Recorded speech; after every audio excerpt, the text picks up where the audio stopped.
eh, baik semuanya. Salam bahagia untuk kita semua. Lanjut lagi materi kita yang ini, yaitu terkait dengan penulisan laporan bisnis setelah kita pelajari kemarin, yaitu tentang eh, penulisan dalam surat lamaran pekerjaan, wawancara, dan juga negosiasi. Nah, kita lanjut mengenai laporan bisnis. Saya harap Bapak Ibu dalam keadaan sehat supaya hmm, dapat mengikuti mata kuliah ini ataupun materi ini dengan baik. Ya, penulisan laporan bisnis. Jadi, eh, laporan bisnis ini sebenarnya sangat penting ya untuk sebuah perusahaan dan juga merupakan aset yang sangat berharga karena mencakup data terkait dengan karakteristik yang disusun secara detail, disusun secara sistematis, dan juga berisikan banyak data dari pihak eksternal maupun internal.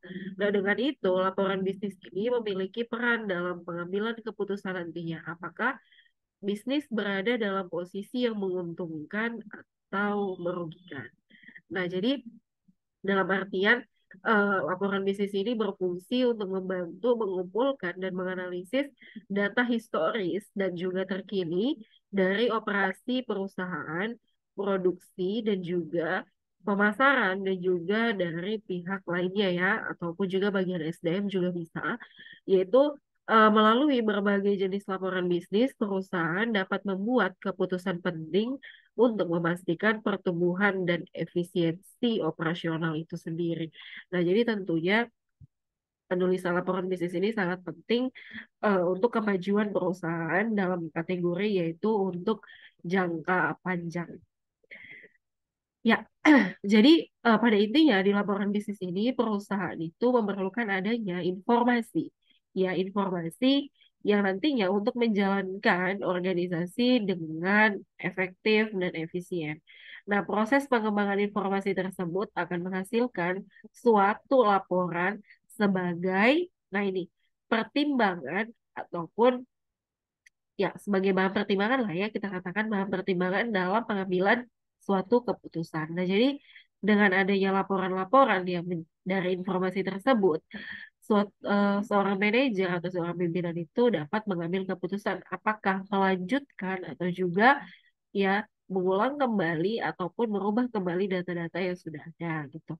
Oke. Nah, jadi laporan bisnis itu adalah suatu laporan yang memiliki sifatnya yaitu sifatnya netral, tidak memihak siapapun karena berdasarkan tadi data-data atau karakteristik yang detail. Memiliki tujuan yang jelas dan juga rencana penyajian fakta kepada seseorang atau lebih untuk tujuan bisnis. Nah, jadi di laporan bisnis ini karena tadi dikatakan netral, ya jadi tidak ada yang memihak A, B atau C gitu ya. Nggak ada yang memihak misalnya dari sisi dari manajemen operasional ataupun dari pihak lower manager atau juga dari middle manager tidak ada. Nah, jadi semuanya itu adalah dari data-data yang sudah ada, kemudian tujuan nantinya untuk tujuan yang jelas dan juga disajikan dari fakta-fakta yang ada. Oke. Nah, laporan bisnis juga adalah suatu pesan-pesan yang objektif. Nah, jadi karena netral tidak eh, dikatakan yang subjektif ya, tersusun dan secara teratur yang digunakan untuk menyampaikan informasi dari suatu bagian organisasional atau dari satu lembaga ke lembaga lain untuk membantu pengambilan keputusan. Jadi fokus intinya adalah pimpinan itu mengambil keputusan dari data-data yang sudah ada, yaitu data-data yang disajikan dalam bentuk dan disusun secara teratur untuk yaitu laporan bisnis. Kita lanjut. Jadi dari kata-kata tadi kita juga sudah dapat ya mendeskripsikan atau ya mengklasifikasikan karakteristik dari laporan bisnis. Yang pertama itu netral atau tidak memihak siapapun karena berdasarkan data objektif. Jadi tidak memandang bahwasanya itu kerjaan tangan kanannya, kemudian itu kerjaan orang yang disukainya, bukan seperti itu ya. Jadi dia objektif berdasarkan data yang ada. Kemudian penyajian data disusun secara sistematis, kemudian informasi dari eksternal dan juga internal, kemudian tujuan yang harus dilakukan atau tujuan yang dari data-data tadi itu memiliki spesifikasi tujuan yang jelas. Oke, nah biasanya siapa yang meminta ini adalah wewenang yang paling tinggi atau yang punya wewenang yang lebih tinggi itu adalah pimpinan. Oke, kemudian dalam suatu laporan bisnis, oke, kegunaannya yaitu ataupun juga dikatakan sebagai manfaat dari laporan bisnis itu sendiri. Kenapa sih kita harus buat laporan bisnis di suatu perusahaan?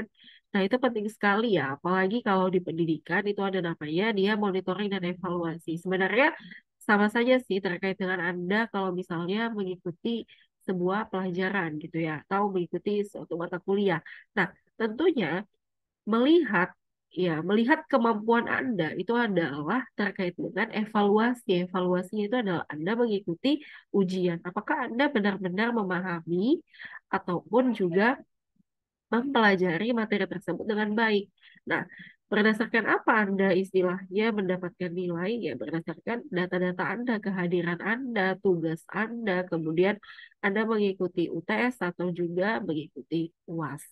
Nah, jadi sama seperti laporan bisnis ini juga, manfaatnya yaitu untuk memonitor dan mengendalikan operasional perusahaan.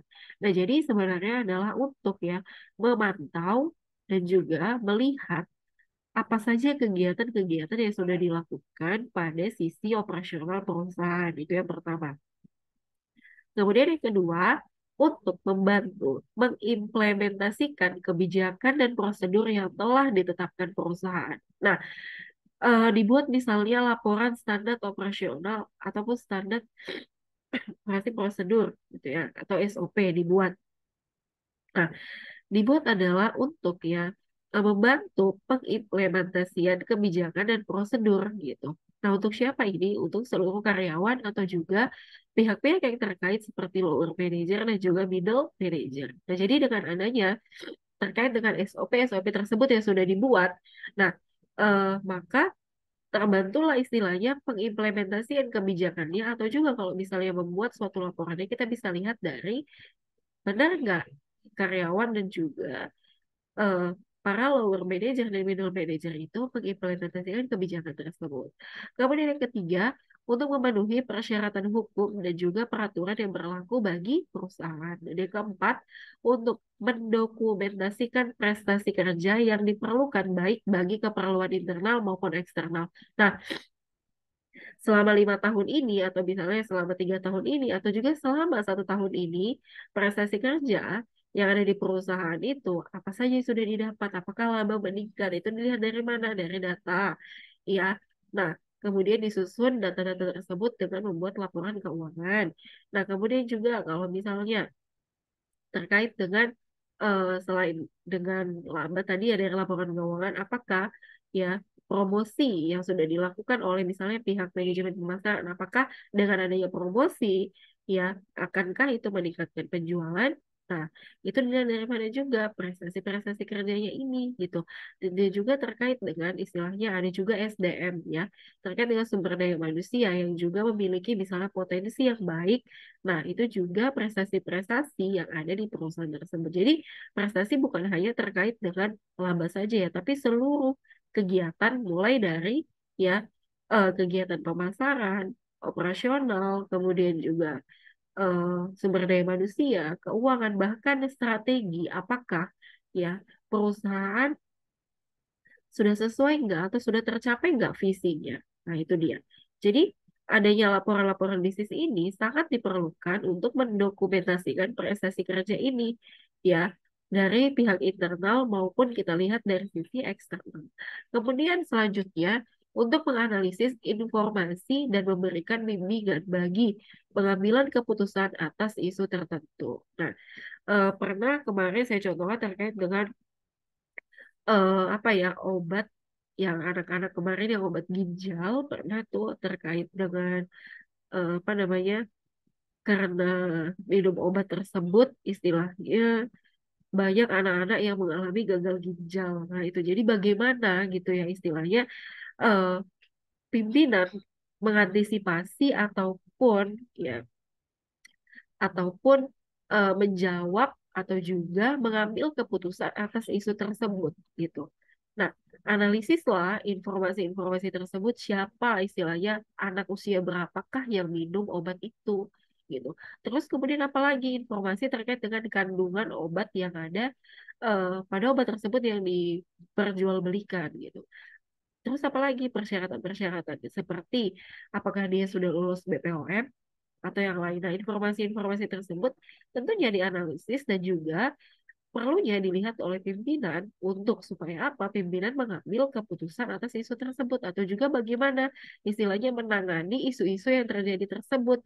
Bagaimana pihak perusahaan itu mengklarifikasi apakah jumpa pers atau bagaimana. Nah, itu. Jadi semua perlu dilakukan gitu ya. Nah, jadi adanya analisis-analisis informasi yang penting.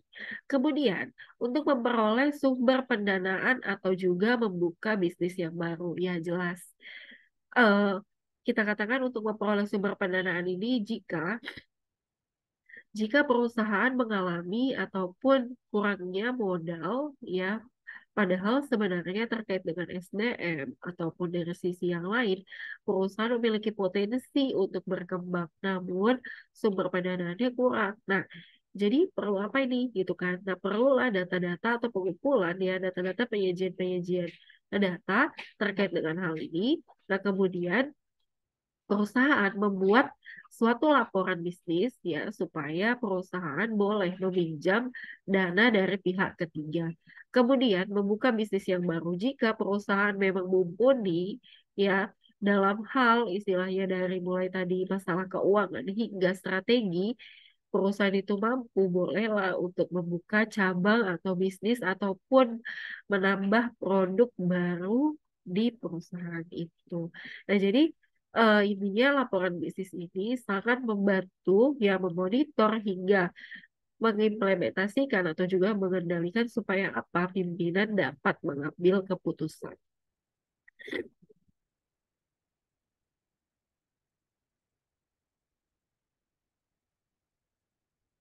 Oke. Ada juga klasifikasi laporan bisnis yang pertama yaitu eh, menurut fungsinya terbagi atas dua ya. Ada laporan informasional dan yang kedua ada laporan analitikal. Yang pertama laporan informasional yaitu laporan yang bersifat memberikan informasi seperti laporan perkembangan, kemudian laporan sementara, dan kemudian laporan triwulan. Kemudian yang kedua ada laporan analitikal, yaitu laporan yang menyajikan fakta, menganalisis, dan juga menafsirkan serta membuat kesimpulan dan juga rekomendasi. Seperti laporan rekomendasi, kemudian usulan atau proposal, dan juga laporan justifikasi. Itulah menurut fungsinya.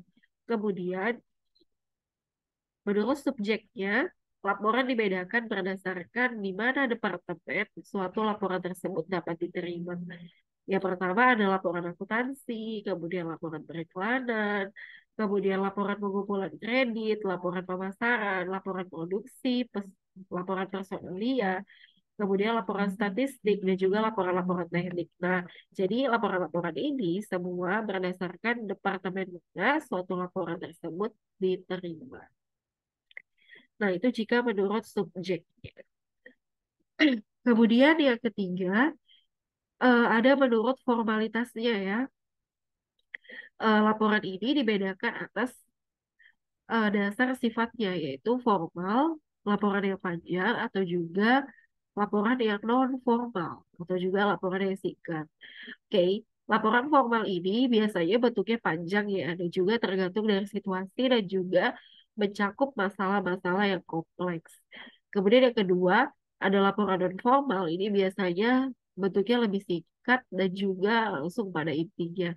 Nah, atau juga seperti kalau misalnya rincian-rincian apa ya seperti kayak buat memo itu juga bisa dikatakan sebagai laporan non formal karena bentuknya lebih singkat langsung aja kepada inti dari isi laporan tersebut tidak perlu lagi pakai kop surat ataupun nggak perlu lagi pakai kepada itu hormat ini segala macam oke ya kemudian menurut keasliannya dibagi atas empat yaitu ada laporan otoritas. Laporan yang dibuat atas dasar permintaan atau kuasa dari orang lain. Kemudian yang kedua, ada laporan sukarela, yaitu suatu laporan yang dibuat atas inisiatif sendiri. Kemudian yang ketiga ada laporan swasta, yaitu laporan yang dibuat oleh perusahaan-perusahaan swasta. Kemudian yang keempat ada laporan publik, yaitu laporan yang dibuat oleh lembaga pemerintah termasuk sekolah, rumah sakit, atau lembaga lain yang dibiayai pemerintah.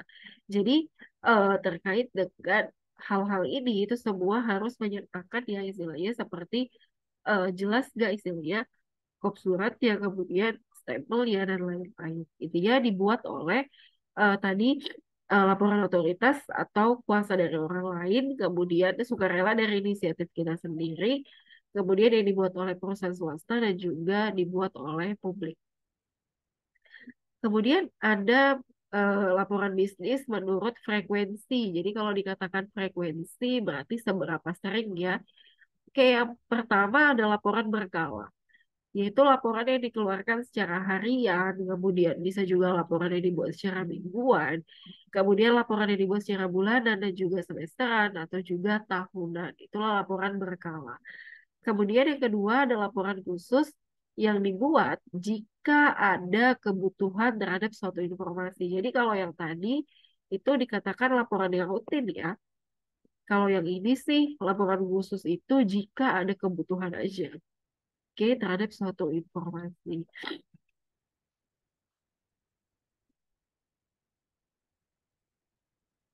Kemudian eh, klasifikasi yang selanjutnya yaitu ada menurut jenisnya. Ya, yang pertama ada laporan memorandum. Laporan yang menggunakan format memo kepada dari subjek dan tanggal. Kemudian yang kedua ada laporan surat. Laporan yang menggunakan format surat, kop surat, alamat, salah pembuka, isi penutup, tanda tangan, dan referensi. Nah, ini sudah pernah kita bahas di apa ya, di korespondensi. Oke, kemudian ada menurut kegiatan proyek. Yang pertama ada laporan pendahuluan, sudah sampai mana lah produk itu atau istilahnya mencakup perencanaan atau juga persiapan dari suatu proyek dan kemudian apa sih hasil yang akan nantinya diharapkan dan juga bagaimana eh, apa seperti standar operasionalnya atau juga terkait dengan kebijakan yang harus dilakukan oleh pegawai. Kemudian yang kedua ada laporan perkembangan. Nah, jadi pada saat proyek itu sudah dijalankan, nah ini, laporan yang membuat perkembangan pelaksanaan proyek secara berkala. Kemudian yang terakhir yang sudah pasti adalah akhir dari pelaksanaan proyek itu sendiri, yaitu laporan akhirnya gitu. Oke, kemudian menurut pelaksanaan pertemuan. Nah, ada yang disebut dengan suatu laporan agenda ya, yaitu suatu dokumen yang ditulis sebelum suatu pertemuan berlangsung. Nah, jadi kalau misalnya nih ada acara, kita katakanlah misalnya mau wisuda ya. Oke, nah agenda dari wisuda itu acara yang pertama apa atau pembukaannya apa, kemudian sampai di akhir. Nah, itulah suatu agenda. Jadi seperti kalau di laporan proyek tadi adalah laporan pendahuluan namanya, itulah agenda. Jadi suatu dokumen yang ditulis sebelum acara itu berlangsung. Oke, kemudian yang kedua ada notulen, yaitu laporan resmi dalam suatu pertemuan yang telah berlangsung. Nah, kalau yang tadi sebelum suatu pertemuan berlangsung, kalau notulen itu adalah setelah berlangsung seperti yang kita dengar selama ini, yaitu ada namanya notulen rapat.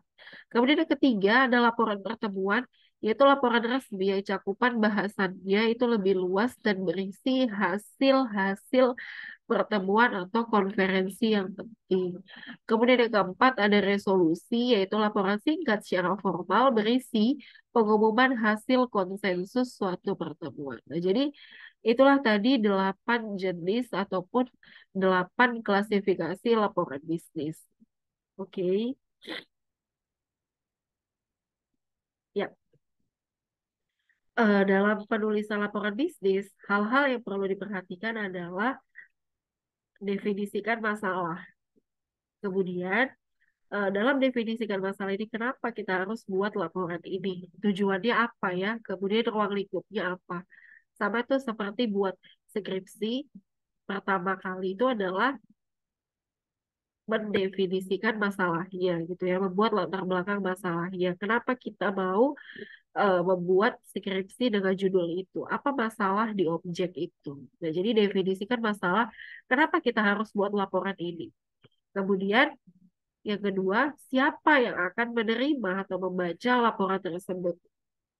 Kemudian yang ketiga, buatlah ide atau gagasan yang istilahnya yang bisa dibaca dan netral bagi dan tidak memihak untuk siapapun. Kemudian kumpulkanlah bahan yang berdasarkan tadi data-data dan juga analisislah dan juga tafsirkan datanya. Kemudian buatkanlah persiapkan outline akhirnya. Nah, kemudian syarat laporan bisnis yang baik itu adalah informasi itu harus akurat, adanya pertimbangan yang baik, kemudian format dan organisasi laporan itu harus sesuai dengan kebutuhan dari pembaca. Oke.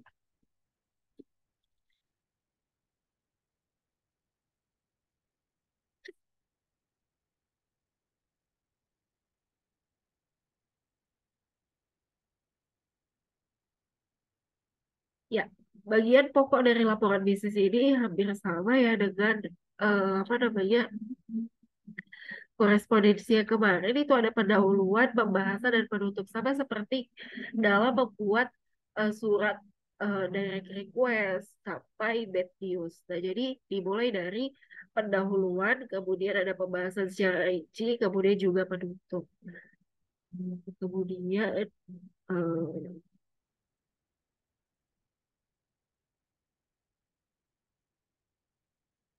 ya, dalam menyusun laporan bisnis juga, ya, untuk lebih mempermudahnya, bolehlah membuat secara metode outline. Yaitu suatu outline dapat digunakan sebagai tuntunan dalam suatu laporan atau juga dapat sebagai daftar isi laporan. Nah, jadi outline itu nantinya membantu melihat hubungan antara judul dengan keseluruhan isi laporan itu sendiri. Nah, ini juga ada beberapa cara ya dalam menyusun teks atau pembahasan laporan bisnis. Intinya adalah sama seperti yang saya sebutkan tadi, definisikanlah masalah, kemudian tentukanlah topik atau kriteria yang mau dibuat sampai menyusun sumber yang digunakan. Eh, ya,